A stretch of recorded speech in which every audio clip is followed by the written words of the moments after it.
YouTuber Maridhas கைது, தாவேகா குரல் வலையை நசுக்குகிறது அப்படின்னு சொல்லிட்டு இந்த தீய சக்தி திமுகவுக்கும் அதுக்கப்புறம் இந்த ஆமக்கரி பாய்ஸும் அந்த பொருளை கிளப்ப ஆரம்பிச்சிட்டாங்க. கூடவே சில சமூக விரோதிகளான இந்த திமுக கட்சிக்கு துணை போகிறது இந்த மாதிரியெல்லாம் ஒரு சில ஜால்ரா ஆளுங்களும் இருக்காங்க. இவங்கெல்லாம் பேச ஆரம்பிச்சிட்டானுங்க இப்போவே. என்னன்னா திமுகவில் தான் இந்த செய்தி தொடர்புலாம் இந்த செய்தி பேசுகிறவங்க, எதிர்த்து அதாவது ஆட்சியில் இருக்க அவதூறை பேசுகிறவங்க இப்படிலாம் தூக்கி உள்ளே போட்டுருந்தாங்க. கைது நடவடிக்கை எடுப்பாங்க, அப்புறம் கேஸ் பதிவு பண்ணுவாங்க. அதாவது பார்த்தீங்கன்னாக்கா இந்த மாதிரிலாம் நடந்துருந்து இந்த திமுக ஆட்சியில் தான் கடந்த எல்லா இதுலேயும் நடந்துருந்து அப்படின்னு சொல்லிட்டு சொல்லுறாங்க. இப்போ தாவேகா ஆட்சிலையும் மாரிதாஸ் கைது. நான் நேரடியாக ஒரு விஷயத்துக்கு வரேன். ஒரு பெண்ணை மாஃபிங் பண்ணி, அதுவும் ஒரு அமைச்சர் கீர்த்தனா அவர்களை ஒரு மாஃபிங் பண்ணி ஒரு வேறொரு நபராக இருக்கிற மாதிரி மாஃபிங் பண்ணி இந்த மாரிதாஸ் பேசுகிறான். இதெல்லாம் நீங்கள் பார்த்து இது சரின்னு சொல்லி இது அனைத்து ஊடகங்களும் நசுக்கப்படுது இந்த திமுக தீய சக்திக்கு சொல்கிறானுங்களே. ஏன்னா மாரிதாஸ் என்ன தாவேகா ஆட்சியை தான் கைது பண்ணாரா? இதுக்கு முன்னாடி அவரெல்லாம் கைது ஆகலையா அப்படின்னு பார்த்தாக்கா, திமுக ஆட்சியில் 2025 கரூர் சம்பவத்தை பற்றி அவர் யூடியூப் வலைத்தளங்களில் பேசுகிற உடனடியாக இந்த திமுக ஆளுங்க மாரிதாஸை கைது பண்ணாங்க. அப்போ யார் கைது பண்ணதுன்னு பார்த்தீங்கன்னாக்கா திமுக தான் ஆட்சியில் தான் கைது பண்ணாங்க. அவர் மட்டும் இல்லை, ரெட்பிக்ஸ் நிறுவனத்தை சேர்ந்த பிலிப்ஸு அவரையும் கைது பண்ணாங்க. அவரும் யூடியூப் நிறுவனத்தை சேர்ந்தவர், அவரும் ஒரு யூடியூப்பில் பேசிகிட்டு இருக்கிறவர், மக்களை தொடர்பு கொள்ளவர். அவரையும் தான் திமுக ஆட்சியில் கைது பண்ணாங்க. அப்போல்லாம் யாருன்னா பேசியிருப்பாங்க. ஏன் குறிப்பாக இந்த ஆமக்கரி பாய்ஸ் தலைவன் யார் தெரியுமா? அவர் தான் இந்த அதிபர் மாதிரி அவர் பேசுகிறாரு. அவரெல்லாம் அப்போ எங்கே போனார், எங்கே காணாமல் எங்கன்னா போயிட்டாரான்னு தெரியல.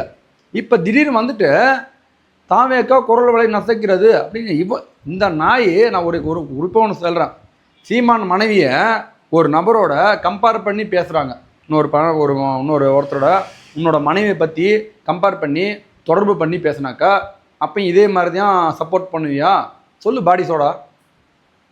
இந்த பாடி சோடாவை இந்த மாதிரியான ஆட்கள் இருக்கிறவங்க தான் இந்த மாதிரி சமூக விரோதிகளான, அதாவது இந்த யூடியூப் ஒரு கேமரா ஒரு இது இருந்த போதிக்கும் யாரை எப்படினாலும் அவதூறு பேசலாம், கேவலப்படுத்தலாம் அப்படின்றது இந்த மாதிரி ஆட்களுக்கு ஒரு முற்றுப்புள்ளி வைக்கணுங்க. ஒரு பெண்ணை ஒரு அமைச்சரை எவ்வளோ கேசலாம் பேசுகிறான். இதே தாவேகா கட்சியில் தான் அனிசா அப்துல்லா, அதாவது தாவேகா கட்சி கிடையாது, தாவேகா நிர்வாகி கிடையாது, விஜய்க்கு ஓட்டு போடுறது கிடையாது. அவங்க பிஜேபி ஒரு கட்சியை சேர்ந்தவங்க, பிஜேபி ஆதரவாளர். அவங்கள அதே கட்சியை சேர்ந்தவங்க இந்த திருச்சி சூர்யா இந்த மாதிரி செய்தியாளர் சேர்ந்து இவங்கெல்லாம் என்ன பண்ணுறாங்க, அந்த அனிசா அப்துல்லாவை கேவலமாக விமர்சித்து பேசுகிறாங்க. இதில் ஒரு யூடியூப் காணொலியில் இந்த மாதிரி தேவையில்லாமல் ஒரு விமர்சித்து பேசுகிறாங்க. அதுக்கப்புறம் அந்த பெண் புகார் கொடுக்கும் பட்சத்தில் உடனடியாக திருச்சி சூர்யாவை கைது பண்ணுறாங்க. இது எப்படி இருக்கு? அதுக்கப்புறம் முக்தாரும் தடக்குனாங்க. ஏன்னா முக்தார் தான் அதில் கேள்வி கேட்டிருந்தவர். முக்தார் கிடைக்கல, ஓடி ஒளிஞ்சிட்டான் நாய். ஏன்னா அவனையும் தூக்கியிருப்பாங்க. ஆட்சியில் இதுதான் சரியான ஆட்சி நடந்துனுக்குது. பெண்களை பற்றி தப்பாக பேசிட்டு நம்ம அவனை நீ மாட்டின எங்கே இருந்தாலும் தப்பிக்க முடியாது, ஓடவும் முடியாது, ஒளியவும் முடியாது. அந்த மாதிரி சிறந்த ஆட்சி நடந்துனுக்குது. இப்போ போயிட்டு அதிபர் குரல் வலை நசுக்கிறானாம். இதே அதிபர் இது போயிட்டு விஜயலட்சுமி விஷயத்தை பற்றி எல்லா நியூஸ் சேனல்லாம் பேசிகிட்டு இருக்காங்க. ரெண்டு மூணு யூடியூப், அதாவது பார்த்தீங்கன்னா புர்டோஸு, அதுக்கப்புறம் சில யூடியூப் வலைத்தளங்களான இந்த ரோட் வானவில் பாய்ஸோட சேனல் அதை பற்றியெல்லாம் குறிப்பிட்டு சொல்கிறாரு. இந்த விஜயலட்சுமி விஷயத்தெல்லாம் பற்றி இவங்கெல்லாம் பேசுனாங்க. அப்போல்லாம் அப்படி தலைவருக்கு பொங்கி எழுது. அப்போ இவங்க மேலே நான் நடவடிக்கை எடுக்க சொல்லியிருக்கேன், அவனே விட மாட்டேன் நான். அப்போ அதிபருக்கு எங்கே போயிருந்தார் கோவம்? இதே திமுக ஆட்சியில் மாரிதாஸை கைது பண்ணாங்க. அப்போல்லாம் எங்கே போயிட்டு இருந்தாங்க? இப்போ கொத்தடிமை ஒருத்தரும் வந்துட்டானுங்க. என்னன்னா கொத்தூஸ் பார்த்தீங்கன்னாக்கா இப்போ மாரிதாஸை கைது பண்ண தவறு, இது வன்மையாக கண்டிக்கிறோம் அப்படின்றாங்க. ஏன்டா உங்கள் ஆட்சியிலே திமுக ஆட்சியிலே அவரை கைது பண்ணீங்கடா? அது ஒரு பெண்ணை பற்றி பேசுறதுக்கு இல்லை, கரூரோட நீங்கள் பண்ண லோலாய் வேலை. நீங்கள் சிஸ்டம் சரியில்லை, ஒரு மக்கள் உங்களை தேடி வராங்க, அவங்களுக்கு தகுந்த பாதுகாப்பு கொடுக்கல, அதை பற்றி அவர் விமர்சித்து பேசுகிறாரு. நான் அன்றைக்கே ஒரு வீடியோ போட்டிருந்தேன். அதாவது ட்ரோன் வீடியோ எடுக்கப்பட்டாருங்க, இந்த ட்ரோன் வீடியோலாம் டிலீட் பண்ணிட்டாங்க அப்படின்னு சொல்லிட்டு இந்த மாதிரி தான் தவறாக ஒரு சித்தரிக்கப்பட்ட வீடியோ அன்றைக்கே வெளியிட்டார். அன்றைக்கே நான் கண்டித்து இவர் பார்த்தீங்கன்னாக்கா கிட்டத்தட்ட ஊடகவியலாளர் தன்மையே கிடையாது. பூரா வதந்தி, பூரா பொய் பொருளி புத்தலாட்டம் எல்லாமே. இப்போ ஒரு யூடியூப்பில் உட்காந்துன்னு இந்த மாரிதாசன்ற ஒரு டுபாக்கூர் இந்த மாதிரியான வேலையெல்லாம் செஞ்சிட்ருக்கான். அவன் பூரா ஒரு வதந்தி, எதனா ஒரு உண்மை சம்பவம் இருக்கணும்ல, நடந்தது என்ன அதை மட்டும் சொல்லணும். ஒரு ஆட்சியில் இருக்கிற இது ஆட்சி சரியில்லை, இது ஒரு மன்னர் ஆட்சி, சர்வாதிகாரம் மாதிரி பண்ணுறானுங்க, ஆட்சி சரியில்லை, ஆட்சியில் அவதூறுகளை நீங்கள் பேசுங்க, யாரும் வேணான்னு சொல்ல மாட்டாங்க. ஆட்சியில் குறைகளை சொல்லுங்கள், யாரும் வேணாம் மாட்டாங்க. தப்புகள் நடக்குது, அதை சுட்டி காட்டுங்க. இதுக்கு எல்லாரும் சுதந்திரம் இருக்குது. ஆனால் கருத்து சுதந்திரம், அதுதான் கருத்து சுதந்திரம். ஒரு பெண்ணை, ஒரு அமைச்சர் ஒரு பெண்ணை அவங்கள பற்றி தரைக்குறையோ பேசுறது கருத்து சுதந்திரமா? சொல்லுங்கடா வெண்ணைங்களா, கொத்து சடைங்களா, டே கொத்து சொல்லுங்கடா, இப்போ சொல்லுங்க.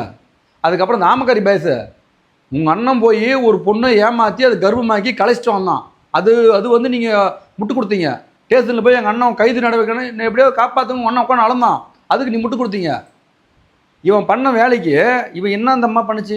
ஒரு கீர்த்தனா, ஒரு அமைச்சரை எப்படி நீங்கள் கேவலப்படுத்துனீங்க?